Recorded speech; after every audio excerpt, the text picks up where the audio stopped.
4 বছর আগে পরিত্যক্ত যে জমিতে চাষাবাদ করতে চাইতো না কেউই, সেই জমিতে এক পল্লী চিকিৎসক গড়ে তুলেছেন তার স্বপ্নের সূর্যমুখী গ্যালারি ভিউ।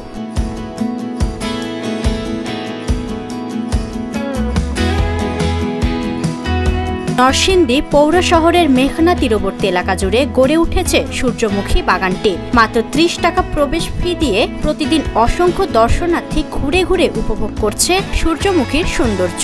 দূর দূরান্ত থেকে আসা এসব দর্শনার্থীরা সূর্যমুখী বাগানে প্রবেশ করতে পেরে উচ্ছ্বাসিত। তবে বাগান কর্তৃপক্ষ বলছেন এবার দর্শনার্থী গতবারের চেয়ে অনেক বেশি। এই বছর আমাদের দর্শনার্থী অনেক বেশি। নতুন করে আমরা ছাতা, টার্নেল, ছাতা দিয়ে স্টেজ এবং টিউলিপ এগুলা অত্যাধুনিকভাবে আমরা সাজানো গোছানো করেছি। সূর্যমুখী গ্যালারি ভিউতে কেউ এসেছেন প্রিয়জনের সঙ্গে, আবার কেউ এসেছেন পরিবার ও বন্ধুদের নিয়ে ঘুরতে। প্রকৃতির এই মনোমুগ্ধকর পরিবেশে পড়ন্ত বিকেলকে মুঠোফোনে সেলফি তুলতে ব্যস্ত এসব তরুণ তরুণীরা।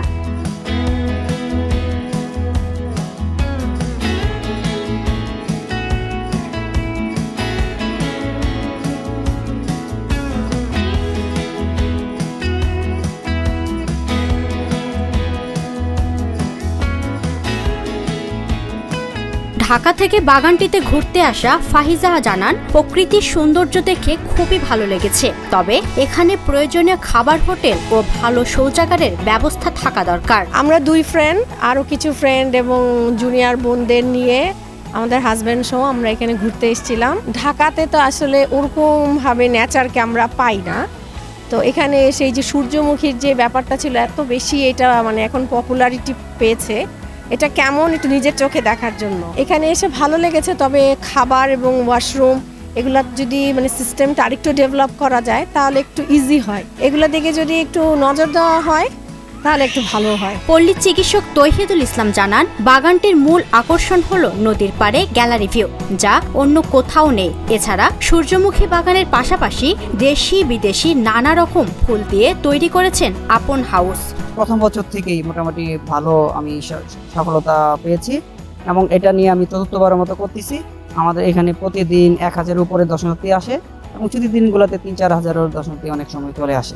আকর্ষণ হলো আমাদের বাগানের মেইন আকর্ষণ হলো নদীর তীরবর্তী হয় এবং এটা প্রাকৃতিক একটা মনোরম পরিবেশ এবং এই জায়গাটা একটু ঢাল হওয়ার কারণে আপনার এটা একটা গ্যালারি ভিউর মতো একটা আকর্ষণ। দেখবেন যে সামনের গাছগুলো ছোট, পিছনগুলো আস্তে আস্তে বড়র দিকে যায়।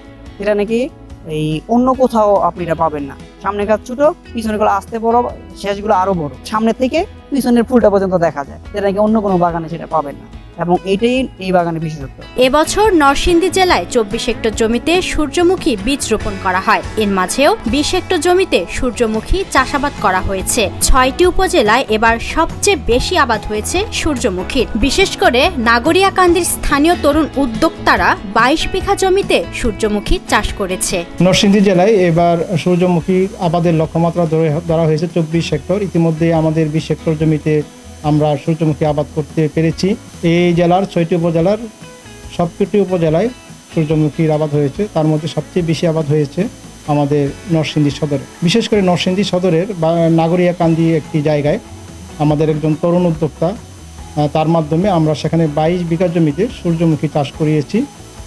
এটি উদ্দেশ্য হচ্ছে বীজ উৎপাদনের পাশাপাশি সেখানে কিন্তু একটি ট্যুরিজম গড়ে উঠছে।